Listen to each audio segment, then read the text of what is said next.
नमस्कार प्यारे विद्यार्थियों, मैं रौनक पब्लिक उच्च माध्यमिक विद्यालय बहराथल कला एवं खेमसर से एक बार फिर आपके सामने उपस्थित हूँ। इस विद्यालय परिवार के अपने खुद के YouTube channel learn with Raunak group पर। इस चैनल पर आप मेरे साथ मिलकर पढ़ रहे हैं कक्षा 12 की फिजिक्स, और उसी कड़ी में जो पिछला वीडियो था उसमें हमने पाठ नंबर 5वां शुरू किया था, जिसका पहला भाग हमने देखा था। कुछ बेसिक डेफिनेशंस की परिभाषाएं थी, उनको हमने अच्छे से समझ लिया था। अब इसी कड़ी को आगे बढ़ाते हुए मैं आज पाठ 5 के दूसरे भाग के साथ आपके सामने उपस्थित हूँ। तो पहले भाग की यदि बात करें तो उसमें हमने पढ़े थे विद्युत धारा की परिभाषा, धारा घनत्व की परिभाषा, अपवहन वेग की परिभाषा, गतिशीलता की परिभाषा और इनसे संबंधित जुड़े हुए कुछ महत्वपूर्ण बातें। तो इसमें हमने एक हेडिंग पढ़ी थी अपवहन वेग, तो उसी को आज हम आगे बढ़ाते हैं। तो अगली हेडिंग लीजिएगा अपवहन वेग का सूत्र। अपवहन वेग का सूत्र। देखिए अपवहन वेग होता क्या था, पहले तो वो सुनिएगा। जो हमने पहले भाग में सीखा था, एक बार फिर उसको रिवाइज करते हैं। अपवहन वेग में हमने सीखा था कि जब किसी चालक के सिरों पर बैटरी लगा देने पर उसमें उपस्थित मुक्त इलेक्ट्रॉन जिस वेग से गति करते हैं वही वेग क्या कहलाता है, अपवहन वेग कहलाता है। जब तक उन पर बैटरी नहीं लगी हुई थी, वो यादृच्छिक गति कर रहे थे, उनका औसत वेग 0 था। लेकिन जैसे ही उनके ऊपर बैटरी लगा दी जाती है, एक बाह्य विद्युत क्षेत्र लगा दिया जाता है, तो उनकी गति की दिशा एक निश्चित दिशा हो जाती है और एक निश्चित वेग से गति करते हैं। वही वेग उनका क्या कहलाता है, अपवहन वेग कहलाता है। तो अब इसी कड़ी में हम आगे आज पढ़ रहे हैं अपवहन वेग का सूत्र। तो मैंने मान लिया कि ये मेरे पास एक चालक तार है,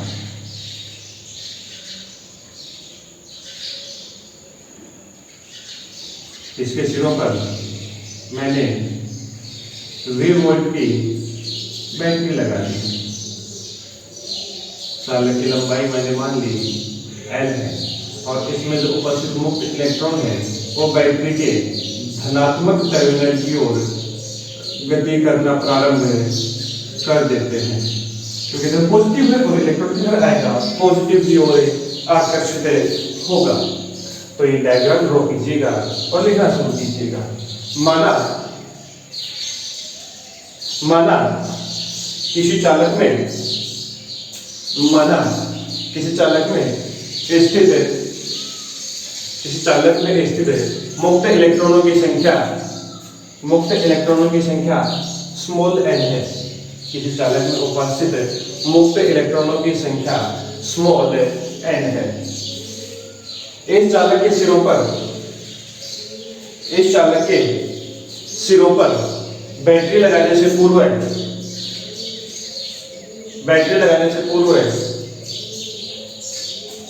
मुक्त इलेक्ट्रॉनों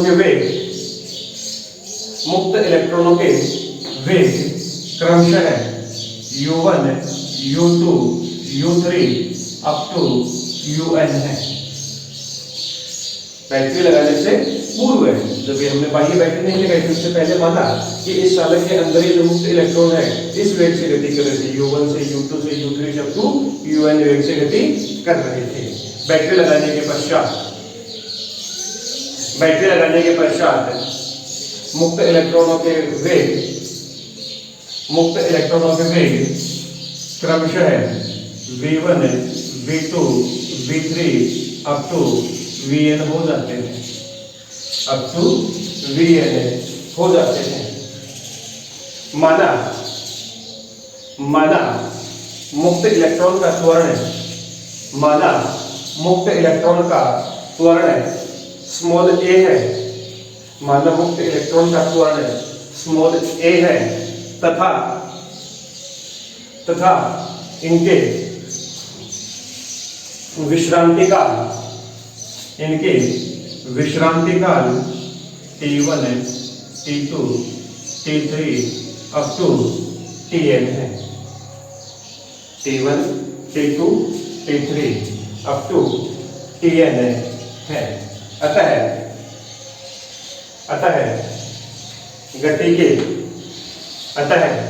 गति के प्रथम समीकरण से, अतः गति के प्रथम समीकरण से। देखिए क्या कहता है, मान लिया मेरे पास एक चालक तार है, उसके सिरों पर जब बैटरी नहीं लगाता हूँ, उसके सिरों पर जब बैटरी नहीं लगाता हूँ तो उसमें ऊपर से जो मुक्त इलेक्ट्रॉन है वो यादृच्छिक गति करते हैं। और मैंने मान लिया पहले इलेक्ट्रॉन का वेग u1 है, दूसरे का u2 है, तीसरे का u3 है। इस प्रकार जो n इलेक्ट्रॉन है उसका वेग कितना है, un है। कोई बैटरी नहीं थी, जब मैंने इन पर बैटरी लगाई तो हम जानते हैं इनकी गति की दिशा एक निश्चित दिशा हो जाती है, और एक निश्चित दिशा होने के बाद में इनके जो वेग है वो क्रमशः v1 v2 v3 up to vn है। मानिए प्रत्येक इलेक्ट्रॉन का जो श्रांति काल है, जो हमने कल पिछले वीडियो में देखा था कि श्रांति काल क्या होता है, किन्हीं भी गतिशील इलेक्ट्रॉन द्वारा दो क्रमागत टक्करों के मध्य जो लगने वाला समय है वो उससे क्या कहलाता है, विश्रांति काल या फिर श्रांति काल कहलाता है। और इन जो गति है, जब इलेक्ट्रॉन गति कर रहे हैं जो वेग में परिवर्तन हो रहा है, तो वेग में परिवर्तन की दर जो है, जो आंतरिक जो त्वरण है वो मैंने मान लिया सबका एक समान है और कितना है, स्मॉल a है। अब गति का प्रथम समीकरण क्या कहता है, पहला समीकरण कहता है v is equal to u plus 8। ये तो जनरलाइज फॉर्म है, v is equal to u plus 8। अब मैं इनको इन सभी इलेक्ट्रॉन n इलेक्ट्रॉन है उनके लिए इसको अप्लाई करता हूँ। तो यदि मैं तुमको अप्लाई करूंगा तो पहले इलेक्ट्रॉन के लिए गति का प्रथम समीकरण क्या जाएगा, v1 is equal to u1 plus 81 है, v2 इज इक्वल टू हो जाएगा u2 प्लस 82, v3 तीसरे इलेक्ट्रॉन के लिए हो जाएगा u3 प्लस 83। इसी प्रकार nवें इलेक्ट्रॉन के लिए un प्लस 80। बिल्कुल ऐसा होगा क्योंकि गति का प्रथम समीकरण सभी इलेक्ट्रॉन के लिए मैंने लगा दिया, पहले इलेक्ट्रॉन के लिए, दूसरे के लिए, तीसरे के लिए। इस प्रकार nवें इलेक्ट्रॉन के लिए भी मैंने इन सबको यहाँ पर ऐसे अप्लाई कर दिया है। ठीक है, अब अपवहन वेग, यदि मैं सभी इलेक्ट्रॉनों का अपवहन वेग, औसत अपवहन वेग ज्ञात करूं vt, तो अपवहन वेग क्या होता है, बाह्य विद्युत क्षेत्र लगाने के बाद का जो वेग है वो उसका अपवहन वेग कहलाता है। और बाह्य विद्युत क्षेत्र लगाने के बाद उनके वेग कितने हो गए, v1 हो गए, v2 हो गए, v3 हो गए, अप टू vn हो गए। यदि औसत अपवहन वेग ज्ञात करना है तो औसत होता है राशियों का योग अपॉन राशियों की संख्या। सभी का औसत अपवहन वेग ज्ञात करना है तो सभी इलेक्ट्रॉनों का जो विद्युत क्षेत्र लगाने के बाद, बैटरी लगाने के बाद जो वेग था वो योग करके इसके अंदर कुल इलेक्ट्रॉनों की संख्या का भाग दे देते हैं। तो यदि मैं बात करूं इन सबकी वैल्यू के मान लिखो यहाँ पर, तो v1 का मान कितना है, u1 प्लस 81, v2 का मान है u2 प्लस 82। इसी प्रकार nवें इलेक्ट्रॉन के लिए un प्लस 8n अपॉन कुल इलेक्ट्रॉनों की संख्या कितनी, स्मॉल है। मैं सबको सिंप्लीफाइड फॉर्म में लिखता हूँ, जो प्रारंभिक वेग u है इनको एक साथ लिखता हूँ, u1 plus u2 plus u3 up to un upon में n प्लस 81, 82, 83, 80n अपॉन में बिल्कुल u वालों को एक साथ लिख दिया और समय और स्वयं पद को एक साथ मैंने लिख दिया। इसको देखिएगा इधर, ये और इसका जो मान होता है वो होता है 0। याद रखिएगा, हमने 11वीं क्लास में गैसों के अणुगति सिद्धांत में पढ़ा था कि जो गैस के सभी अणु हैं तो जो यादृच्छिक गति करते हैं उनका जो औसत वेग होता है वो 0 होता है। तो यहाँ पर भी इलेक्ट्रॉन गैस के अणु की तरह ही यादृच्छिक गति करते हैं, तो इनका जो औसत वेग है वो कितना होता है, 0 होता है। तो जब तक इन पर कोई बाह्य विद्युत क्षेत्र नहीं लगाया जाता है, इलेक्ट्रॉनों का औसत वेग कितना होता है, 0 होता है। और यह है विद्युत क्षेत्र लगाने से पहले इलेक्ट्रॉनों का औसत वेग, तो इसका मान तो हो गया 0। इन सभी में एक कॉमन आ रहा है तो मैंने यहाँ से एक कॉमन ले लिया, अंदर रह गया T1 plus T2 plus up to Tn upon small n। तो यहाँ तक ये मैंने इसको लिख लिया। अब यहाँ से जो Vd बच गया, ये तो 0 हो गया, ये ए, और ये जो सूत्र होता है ये होता है श्रांति काल का टॉ का। हमने बात की श्रांति काल तो ये हो गया अपव्यय वेग का सूत्र Vd is equal to A into tau. Vd is equal to A into tau. शुरुआती फॉर्मूला आया है, यहाँ दो बातें याद रखनी है। ये होता है श्रांति काल का सूत्र और इसका जो मान होता है वो होता है 0। बड़ी आसान बातें हैं कि यादृच्छिक गति कर रहे इलेक्ट्रॉनों का जो औसत वेग होता है वो 0 होता है। और श्रांति काल का सूत्र कक्षा 11 में हमने बिल्कुल बहुत ही बार पढ़ा था। यदि हमें घोषित क्रांति काल याद करना हो तो कैसे करेंगे? टोटल टाइम, सभी चक्रों में लगने वाला समय अपन कुल इलेक्ट्रॉनों की संख्या का हम भाग देते हैं। तो ये हमारे पास में आता है कक्षा 11 के अनुसार क्रांति काल का सूत्र। अब चूंकि गति के इसको हम अपव्यय वेग को सूत्र को अलग रूप में लिखने की कोशिश करते हैं तो गति के द्वितीय नियम से, गति का द्वितीय नियम कहता है लगने वाला बल F इज इक्वल टू होता है m into a. F is equal to होता है m इंटू ए। यदि यहाँ से मैं त्वरण a का मान लिखूं तो ये हो जाएगा F अपॉन m। त्वरण a का मान हो जाएगा F अपॉन m। यहाँ तक मेरे हिसाब से किसी को कोई दिक्कत नहीं होनी चाहिए। यहाँ से मैं रख कर रहा हूँ।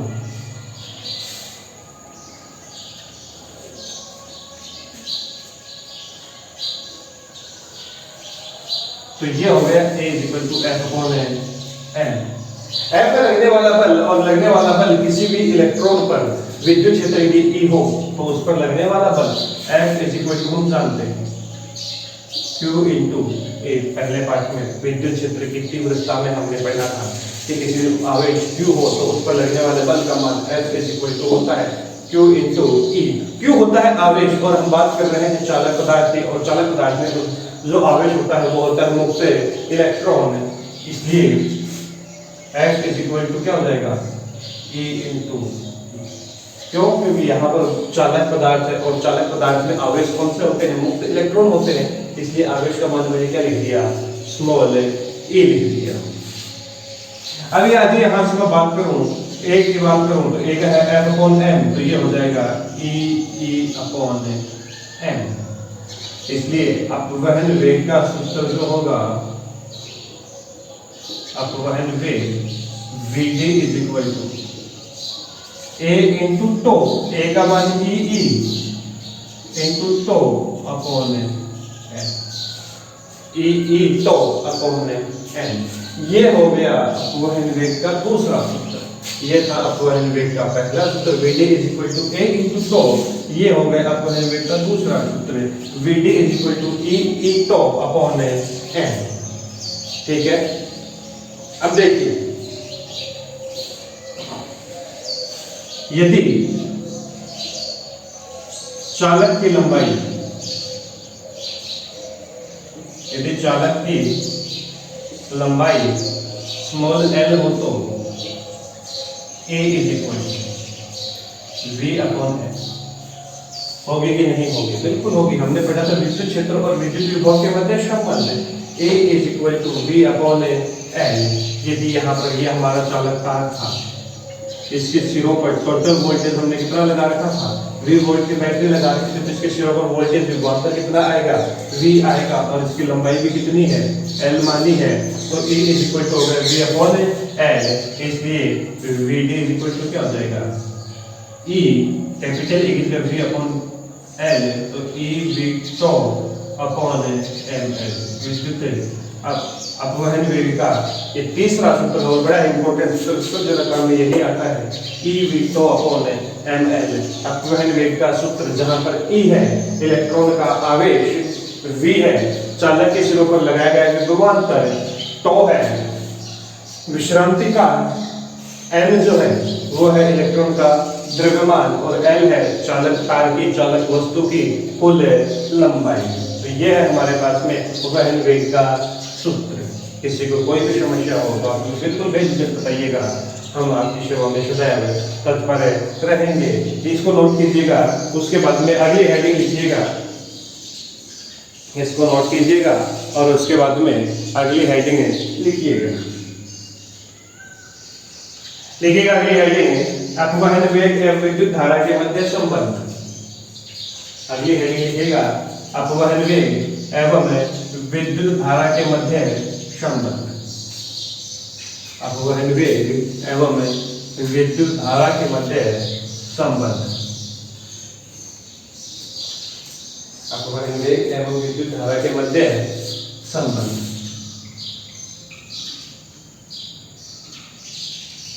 अपवहन वेग एवं विद्युत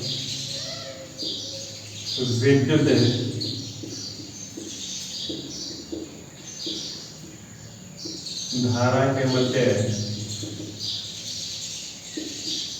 संबंध। लिखिएगा इसमें,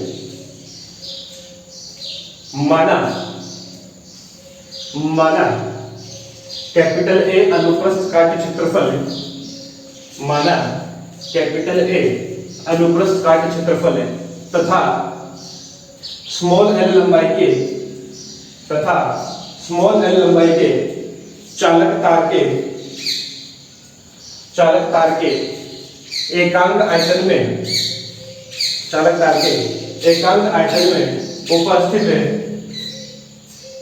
उपस्थित मुक्त इलेक्ट्रॉनों की संख्या स्मॉल n है। मुक्त इलेक्ट्रॉनों की संख्या स्मॉल n है। यदि मुक्त इलेक्ट्रॉनों का अपवहन वेग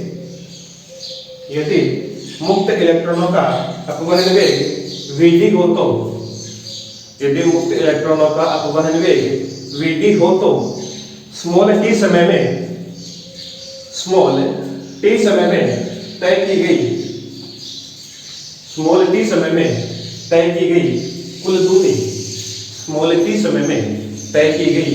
कुल दूरी, देखिए क्या है, मैंने माना ये मेरा एक चालक तार है, इसके सिरों पर मैंने V वोल्ट की बैटरी लगा दी।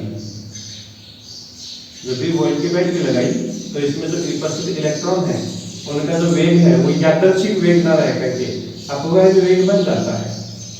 यादृच्छिक वेग ना रह करके क्या बन जाता है? अपवहन वेग। क्यों बन जाता है अपवहन वेग? क्योंकि मैंने बाहर से क्या लगा दी? बैटरी लगा दी, फिर मतलब वो विद्युत क्षेत्र लगा दिया, और विद्युत क्षेत्र के प्रभाव में जो मुक्त इलेक्ट्रॉनों की गति होती है वही उसका क्या कहलाता है? अपवहन वेग कहलाता है। वही उसका क्या कहलाता है? अपवहन वेग कहलाता है। तो इसकी लंबाई मैंने मान ली L है, क्षेत्रफल मैंने मान लिया कितना है? A है। अब यदि इलेक्ट्रॉन Vd वेग से गति कर रहा है, अपवहन वेग कितना इसका? Vd वेग से गति कर रहा है तो t समय में कितनी दूरी तय करेगा? दूरी बराबर होता है 4 इंटू समय। 4 क्या है उसके? अपवहन वेग Vd है और समय कितना माना है मैंने? t माना है।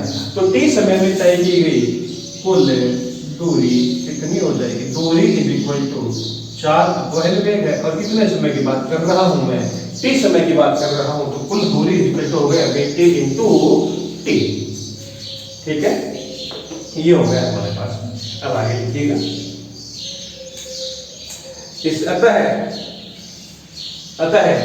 t समय में तय किया गया आयतन, t समय में तय किया गया आयतन, मतलब इन्हें इलेक्ट्रॉनों ने t समय में दूरी तो इतनी तय कर दी, आयतन कितना कवर किया कि यहां से यहां तक गए, तो कुल कितने आयतन में ये गति करते हुए आगे की ओर बढ़े हैं। तो आयतन का एक बहुत ही अच्छा फॉर्मूला हमने पढ़ा था, क्षेत्रफल इंटू दूरी। बहुत बार पढ़ा है, आयतन इज इक्वल टू क्षेत्रफल इंटू दूरी, क्षेत्रफल इंटू लंबाई। क्षेत्रफल हमारा पास में a है और दूरी इसमें इतनी तय की है, तो आयतन कितना हो गया? a into Vd into t। होगा कि नहीं होगा? तय किया गया आयतन a into Vd into t, ये है इलेक्ट्रॉनों द्वारा t समय में तय किए गए आयतन का मान। आगे लिखिए, इस आयतन में उपस्थित कुल इलेक्ट्रॉनों की संख्या, इस आयतन में उपस्थित कुल इलेक्ट्रॉनों की संख्या, कुल इलेक्ट्रॉन्स की संख्या, कुल इलेक्ट्रॉन्स की संख्या। अब देखिए इतना आयतन इन्होंने कवर किया है। और हमने शुरुआत में जो लाइन लिखी थी उसमें लिखा था कि एकांक आयतन में उपस्थित इलेक्ट्रॉन की संख्या कितनी है, n है। यदि एक आयतन में n है तो इतने आयतन में कितना होगा, इनटू n। फॉर एग्जांपल ऐसा माने एक पेन का मूल्य 10 रुपए है तो 5 पेन का मूल्य कितना होगा 10। एक को जितने से ज्ञात करना उतने से मल्टीप्लाई कर दिया। तो यहाँ पर भी यही हो गया NaVd into T, ये हो गया उस आयतन में उपस्थित कुल इलेक्ट्रॉन की संख्या। आगे लिखिएगा। अतः इसमें उपस्थित कुल आवेश की संख्या, कुल आवेश का मान, आवेश की संख्या, कुल आवेश का मान। अब देखिए एक इलेक्ट्रॉन पर आवेश है E, तो इतने इलेक्ट्रॉन पर आवेश कितना होगा गुणा E। भाई एक इलेक्ट्रॉन पर आवेश कितना है E है, तो इतने पर कितना होगा इनटू E। तो इसलिए कुल आवेश जो आयतन इन्होंने कवर किया है, चलकर आए हैं, उसमें कुल आवेश Q का मान कितना हो जाएगा, E से मल्टीप्लाई कर देंगे NaVd into T। Q का मान हो गया E NaVd into T। ये हो गया हमारे पास में जो T समय में इलेक्ट्रॉनों ने आवेश आयतन कवर किया है उसमें उपस्थित कुल आवेश का मान। ठीक है। अतः विद्युत धारा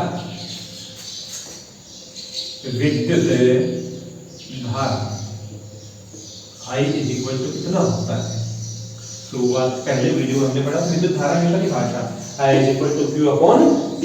Q का मान हमने निकाल रखा है, तो ये हो गया NeVd into T अपॉन समय T से T कैंसिल आउट होगा, तो ये आ जाएगी हमारे पास में विद्युत धारा I is equal to NeAVd। बड़ा ही इंपॉर्टेंट फॉर्मूला है विद्युत धारा और अपवहन वेग के मध्य संबंध। विद्युत धारा और अपवहन वेग के मध्य संबंध I is equal to NeAVd। I is equal to NeAVd। ठीक है, नोट कर लिया। अगली हेडिंग लिखिएगा धारा घनत्व एवं अपवहन वेग के मध्य संबंध। अगली हेडिंग लिखिएगा धारा घनत्व एवं अपवहन वेग के मध्य संबंध।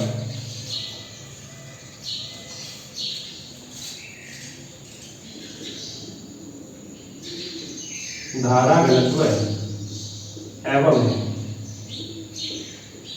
अपवहन वेग के मध्य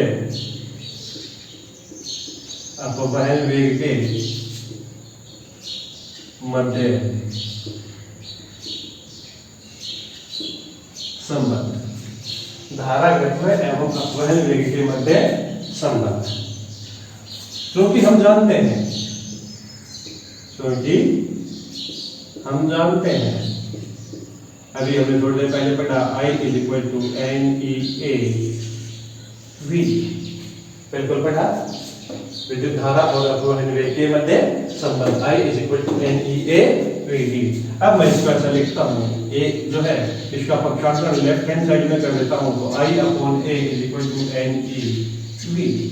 I अपॉन A एकांक क्षेत्रफल से प्रवाहित होने वाली धारा, और इसको हम क्या लिखते हैं धारा घनत्व J से प्रदर्शित करते हैं, तो J इज इक्वल टू क्या हो गया NeVd।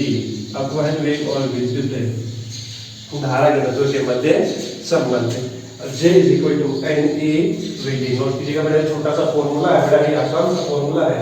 अब अगली हेडिंग लिखिएगा, लिखिएगा गतिशीलता एवं धारा घनत्व के मध्य संबंध।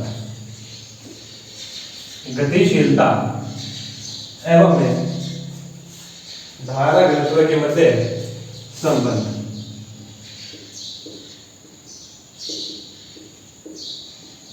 गतिशीलता एवं धारा घनत्व के मध्य संबंध। गतिशीलता एवं धारा घनत्व के मध्य संबंध। ठीक है, तो देखिएगा क्या कहना चाहता है। क्योंकि हमने अभी पढ़ा Z is equal to NE V, बिल्कुल पढ़ा, Z is equal to NE VD धारा घनत्व और अपसरण वेग के मध्य संबंध में हमने इसको स्थापित किया। अब हम जानते हैं कि गतिशीलता म्यू हो तो गतिशीलता म्यू हो तो म्यू का फॉर्मूला होता है अपवहन वेग और विद्युत क्षेत्र की तीव्रता के अनुपात को क्या कहते हैं, गतिशीलता कहते हैं। तो म्यू इज इक्वल टू हो गया VD upon E, mu is equal to हो गया VD अपॉन E। तो यहाँ से VD का मान कितना आ गया, यहाँ से VD का मान आ गया म्यू इंटू E, बिल्कुल आ गया। इसलिए धारा घनत्व J का मान कितना हो जाएगा, J is equal to NE into VD, VD का मान म्यू इंटू E, धारा घनत्व और गतिशीलता के मध्य संबंध है। तो ये हो गया हमारे पास में गतिशीलता और धारा घनत्व के मध्य संबंध, जहाँ पर J धारा घनत्व है, N है चालक के एकाग्र आयतन में स्थित मुक्त इलेक्ट्रॉनों की संख्या, E है इलेक्ट्रॉन का आवेश, म्यू है उसकी गतिशीलता और E है चालक पर आरोपित बाह्य विद्युत क्षेत्र की तीव्रता का मान कितना है। तो इस प्रकार से ये हमने पढ़ लिया है। आज हम दूसरे भाग को यहीं पर रोकते हैं। तो हमारे चैनल से इसी प्रकार लगातार जुड़े रहने के लिए चैनल को आपको वीडियो को पता ही आपको इस वीडियो को क्या करना है, लाइक करना है, शेयर करना है और सब्सक्राइब जरूर करना है। और इसी से प्रकार हमारे चैनल से जुड़े रहने के लिए तुरंत निरंतर अपडेट प्राप्त करने के लिए इस चैनल को जो बेल आइकन है उसे दबाना ना भूलें। धन्यवाद।